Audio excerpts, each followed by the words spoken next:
That makes so much sense. And I think a parallel for my experience is that I talk about flow, right?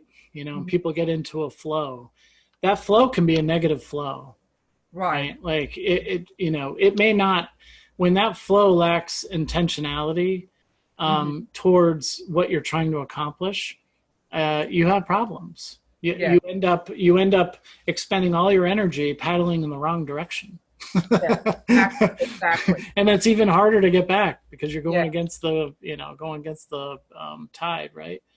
Uh, so there's a couple of different lenses I wanted to put on this, and one lens, I know that you've been very active in research that have looked at gender differences and women's leaders, uh, the lens of a woman leader, Hmm. and how and the idea of control over um, your life, the intentionality of what you're doing. I'm curious, just from your own experience. I mean, what are the things that are particularly challenging, you think, for women leaders who need to try to find the right direction, the flow that's moving in the right direction.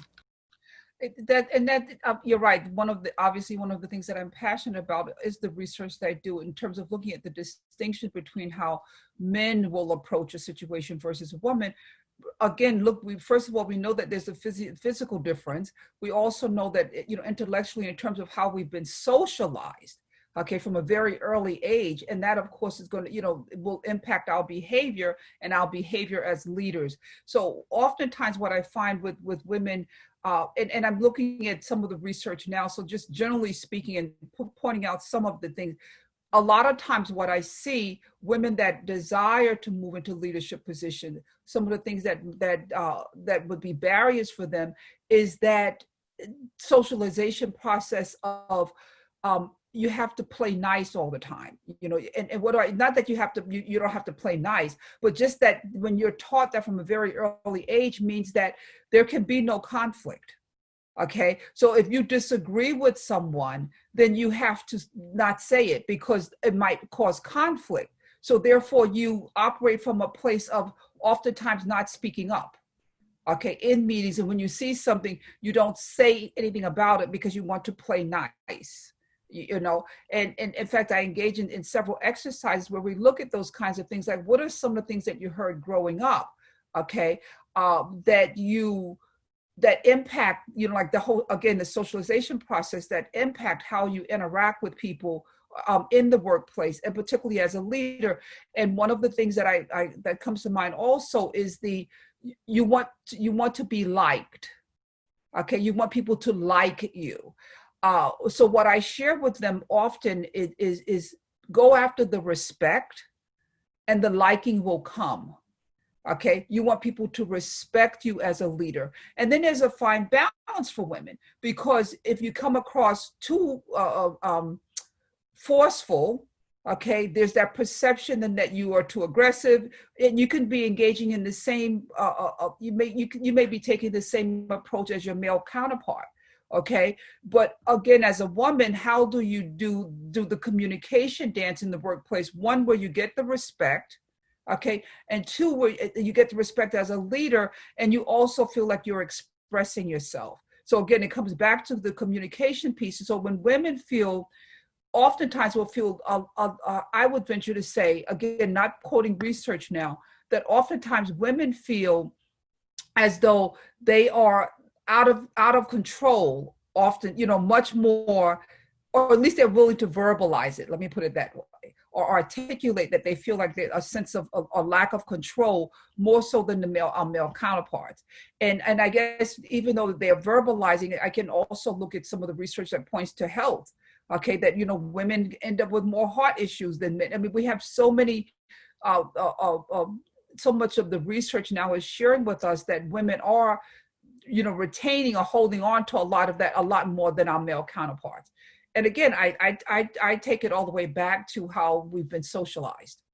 Okay, Yeah, to it be. makes a lot of sense, and I mean, one point I would make is, or comment I would make is that when we talk about a restorative leadership style, You know, when we talk about this idea of infusing purpose and meaning, you know, in the work that people are doing, and creating a space for people to make that decision to commit emotionally to the work, and to, you know, and to be able to exert that extra effort.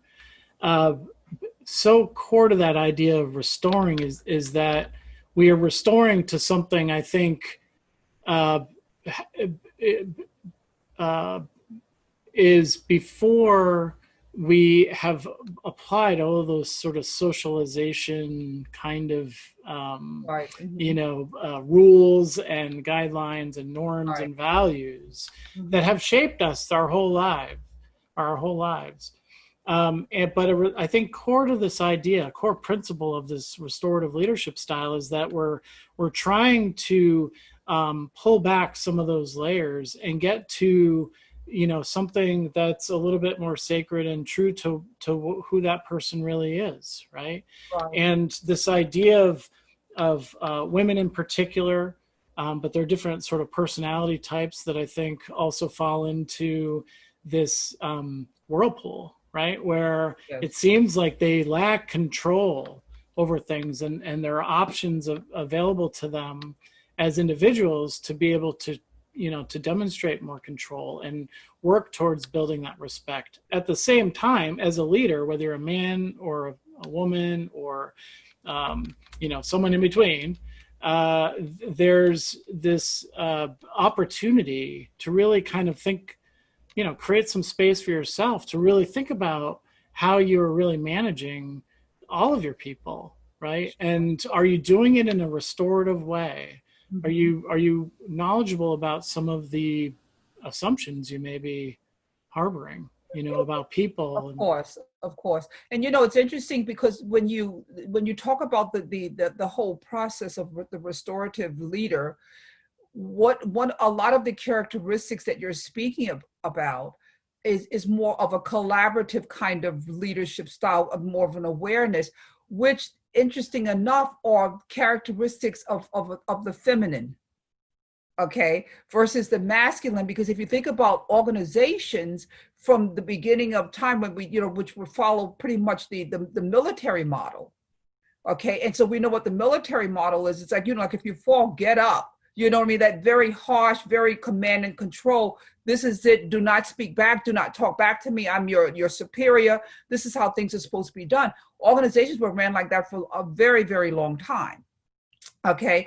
Then we start talking about the leadership in the 21st century leader, which is a very, very different approach. And a lot of what we're talking about is taking in the characteristics that women, some of the natural instinctive characteristics of women, and then helping women to realize that. And then oftentimes what I see women going into the workplace with that concept of the old model, because that was the model that they were taught or perceived as being the one that's going to support them in becoming successful.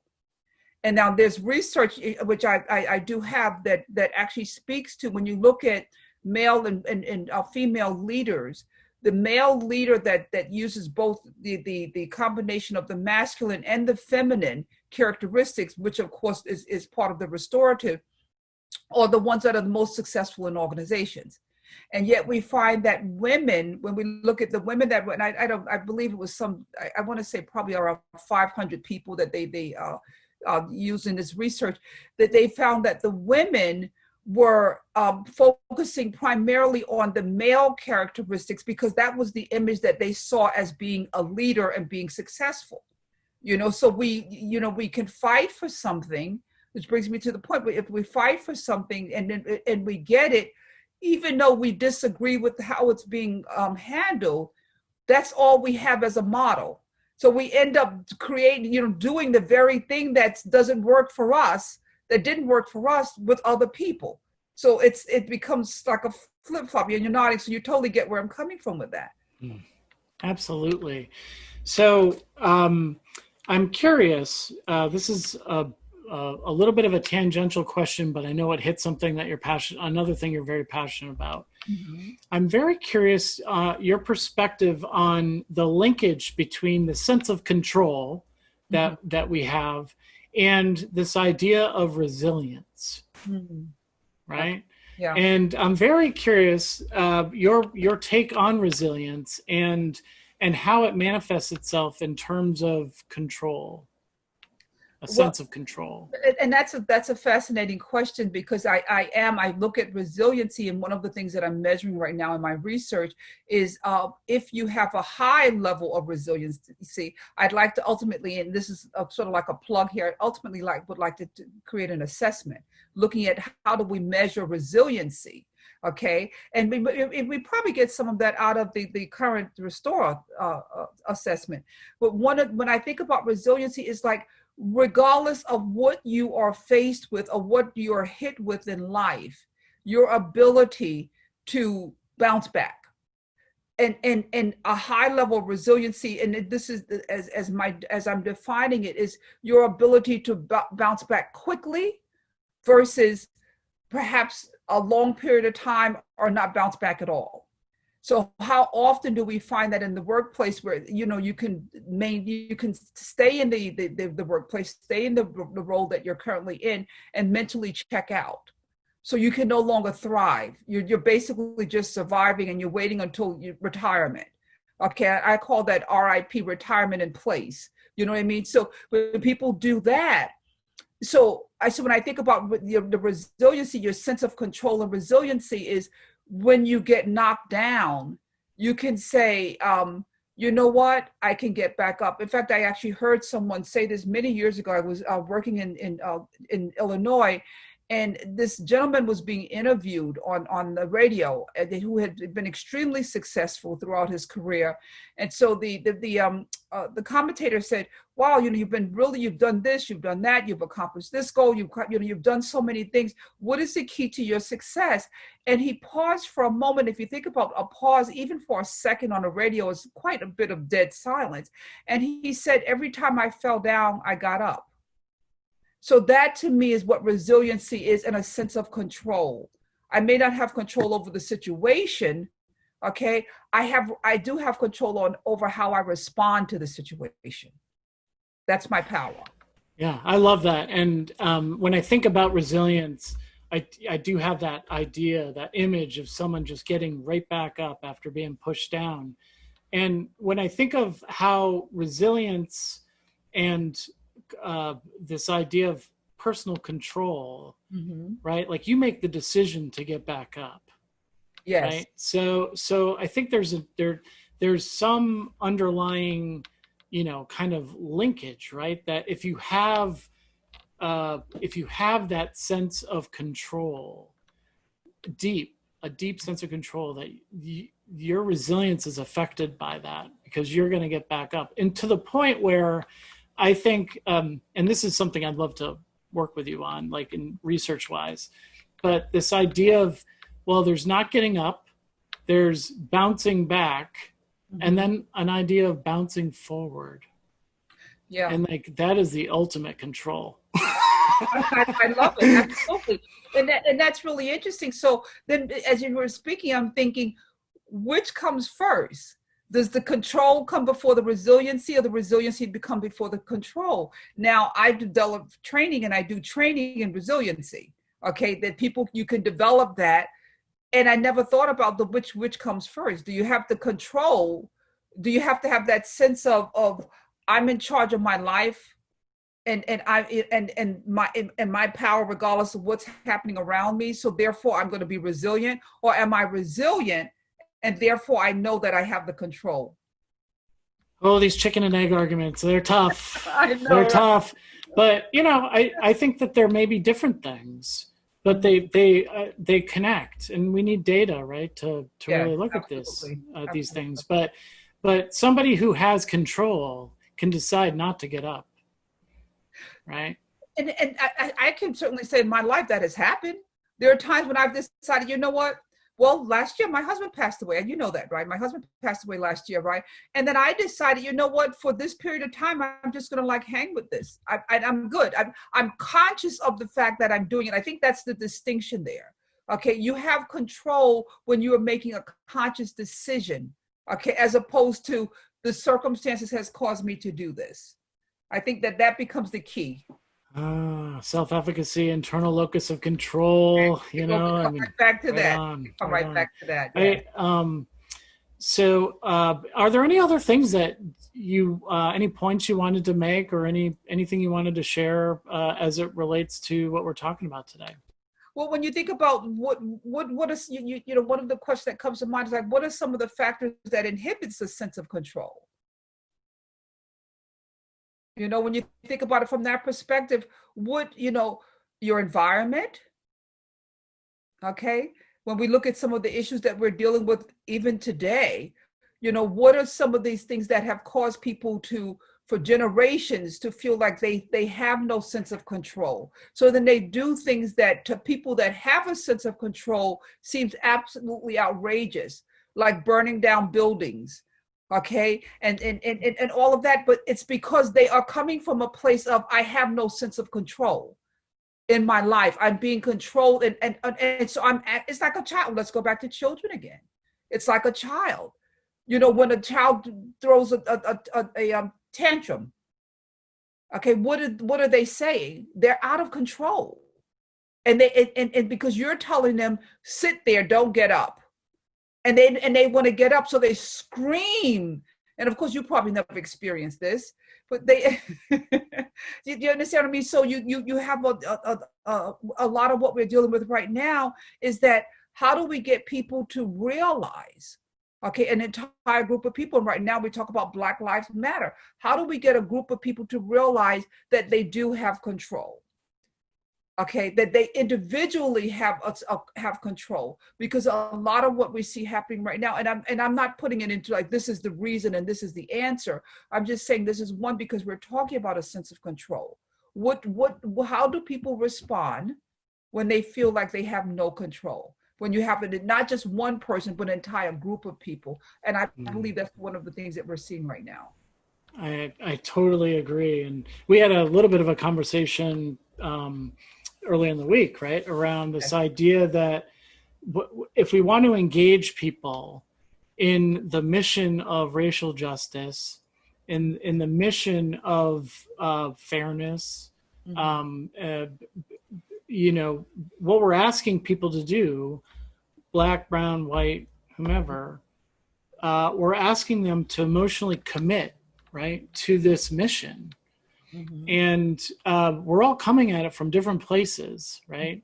So, and we all have an important voice, you know, and we all need to kind of give ourselves space to really have the conversation, you know, and this is where I think, you know, where you can apply some of these battery concepts, right? Where you know, leaders need to provide a clear sense of where we're headed, what we want, what we need to value as a society.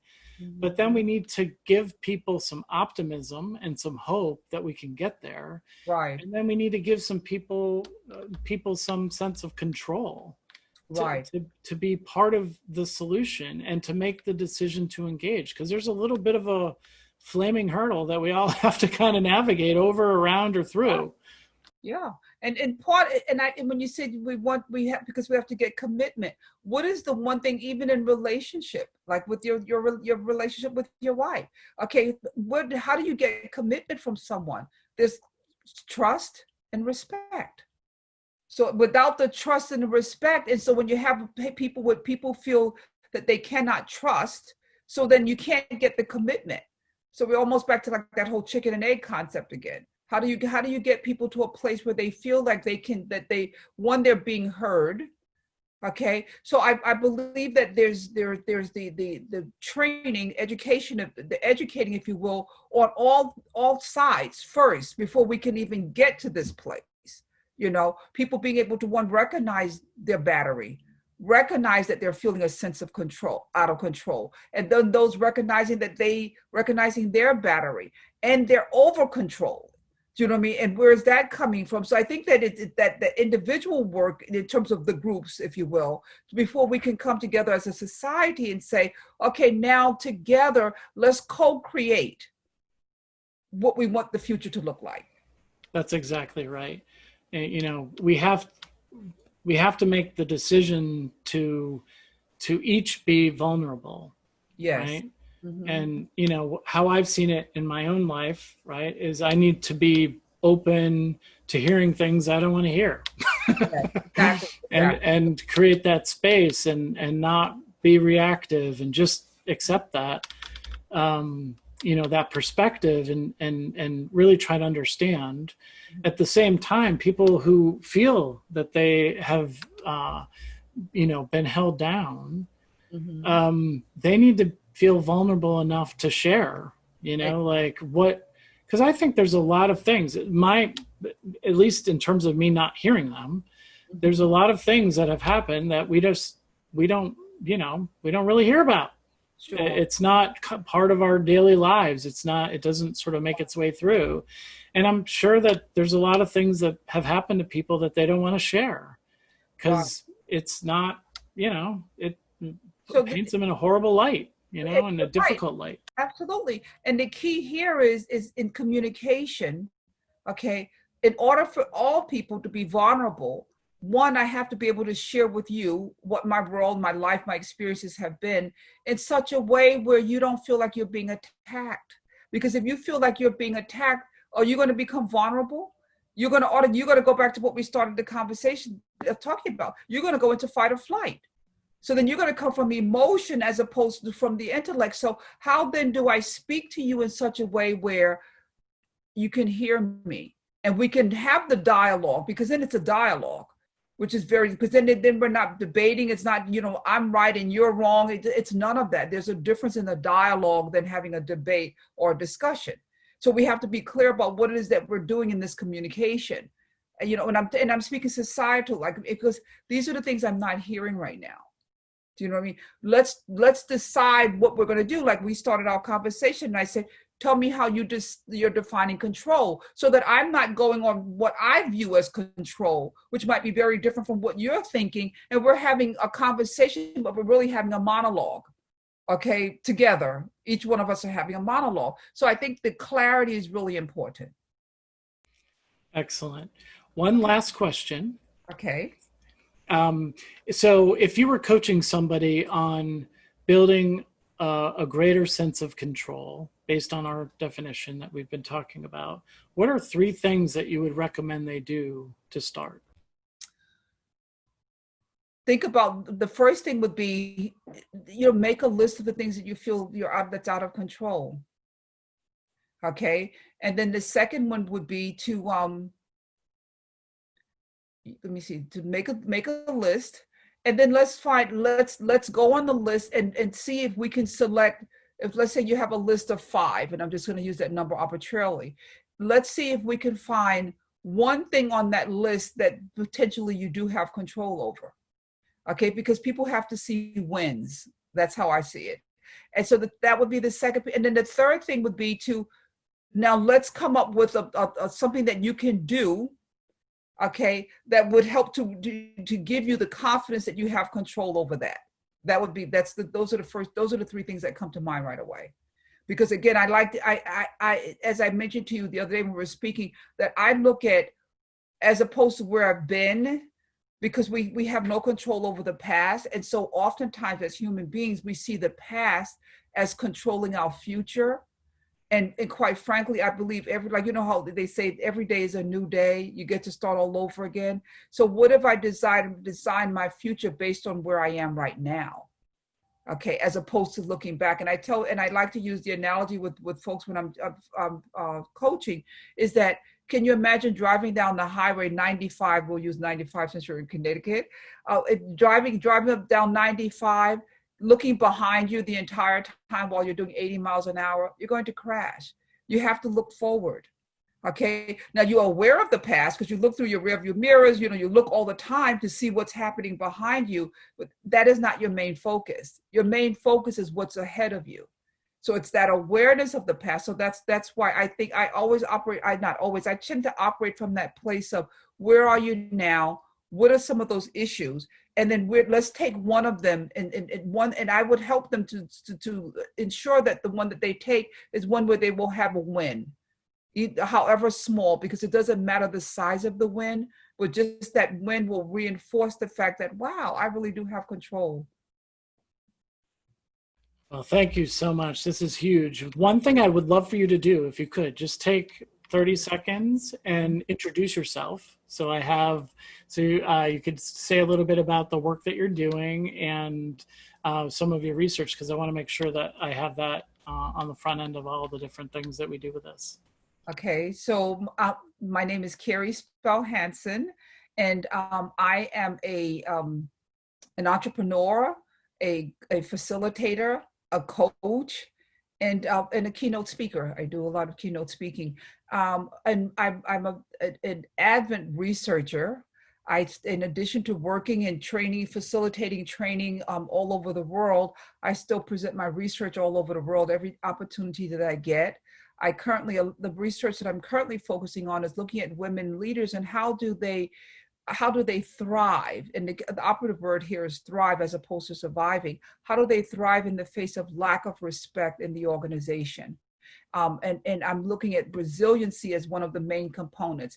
And the second area that I'm focused on is looking at the diversity, equity, and inclusion issues that we are currently dealing with, and how might we take an approach where we're, as opposed to looking at all of the external things that causes us to have conflict with one another, what are some of the human issues, the human development issues, like our behavioral styles, our communication styles, and those kinds of things that often, and our culture, okay, the socialization process, all of these things that really, to me, are the real issues or the underlying issues of much of the conflict that we're currently experiencing. How's that?